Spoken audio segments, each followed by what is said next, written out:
What's good, guys? Prince Sports here.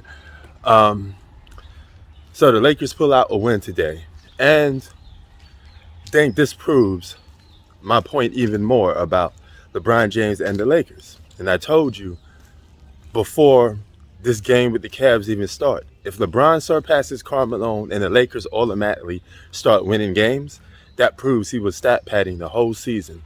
All right. So now he says, "Oh, I got nothing else to play for. I might as well try to go out and win games." you know, this proves my point even more. But there's more deeper stuff at root. What have, should have, could have is going to be the landmark for LeBron James's whole career, basically, because you have potential to do a lot of things. You have potential to be the greatest basketball player of all time, but you failed. Okay, you underachieved. Now, this is what I'm talking about in terms of underachieving. Yes, the Lakers won today's game, but you had the chance to win 3 games in a row if LeBron James didn't showboat and front run after he passes Karl Malone. You should have had that and closed that game out. You would have been on the 3-game winning streak. Every game is important, especially now because you're trying to make the playoffs. So you can't afford to lose games. So congratulations to you, LeBron James and the Lakers, for getting that win. But it may be a little too far and too late. A day late and $1 short, just like your career. All right? Now, if you go about this whole season still putting up these type of numbers, but you guys don't win the championship, then all these numbers that you put up would have went into waste. That means you spent a whole season on the championship contending team and you lost. Anything less than the championship is a failure for you because you're playing with too much talented rosters. All right? You got veterans on this team, just the role players alone. Then you got this dude, Reeves, who could give you double digits, shoot over 40% from 3. You got talent on this team. And you got Russell Westbrook coming back to Russell Westbrook. This guy is averaging a near triple-double for you. That's what you're going to get out of him. Nothing more, nothing less. He is the king of triple-doubles, and that's the thing that you was late on. A day late and $1 short. You supposed to be the Oscar Robertson of the NBA, LeBron James. You, not Russell Westbrook. You supposed to be that dude. So Russell Westbrook beat you to the punch on that.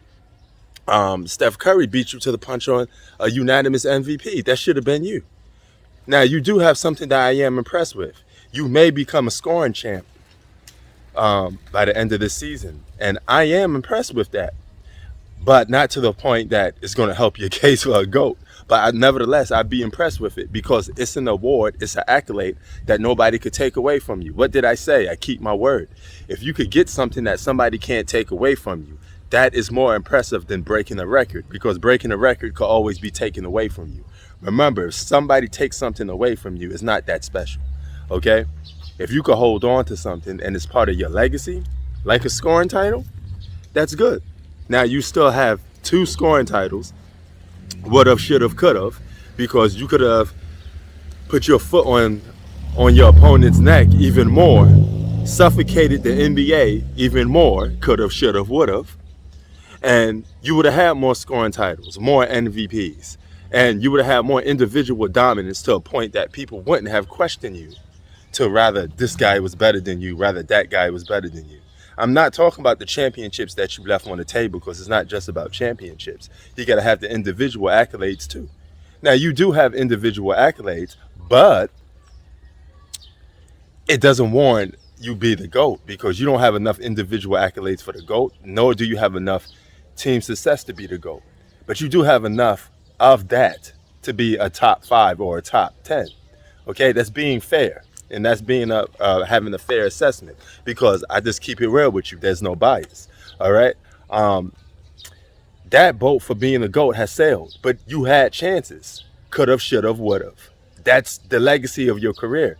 You had so much opportunities to do more, but you didn't.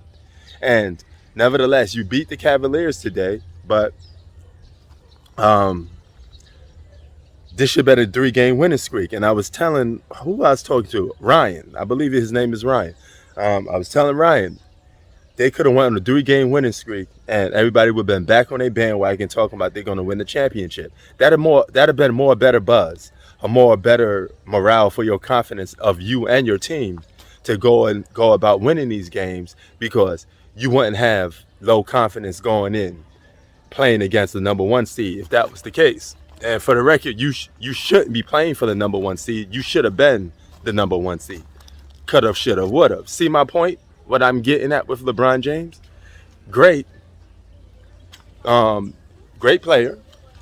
But it's always would have, should have, could have with this guy.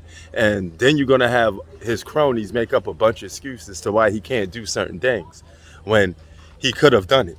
You know? Now imagine if LeBron James did this, had a scoring title, MVP, and an NBA Finals championship all in one season. This is what I'm talking about. Guys like Zach. All right? It would have been more impressive. Do you understand where I'm coming from with that? It's always a day late and a dollar short with LeBron James. You know? Potential don't mean nothing if you don't live up to it. Now, potential for being an all-star and an all-time great, you have lived up to that. You know, but when it comes to the GOAT, man, you had a head start on Michael Jordan. You got drafted while you was 18 years old. And for you to be near your 20th season and to have less of everything, it's a letdown. It's a failure, okay? You have less accolades, less team success than Michael Jordan. And you should have had all of those perfected already by now in your 20th season. The fact that you even still competing for a championship in your 20th season, yeah, it's cool. But at the same time, if you're not going to win it, it's like the song Nelly. What does it take to be number one? You know, 2 is not a winner, and 3, nobody remembers. So you coming silver place, okay, you get a silver medal, you get a bronze. There's no such a thing as that in the NBA. That just means you're a loser, that's all. Because you got to be number one.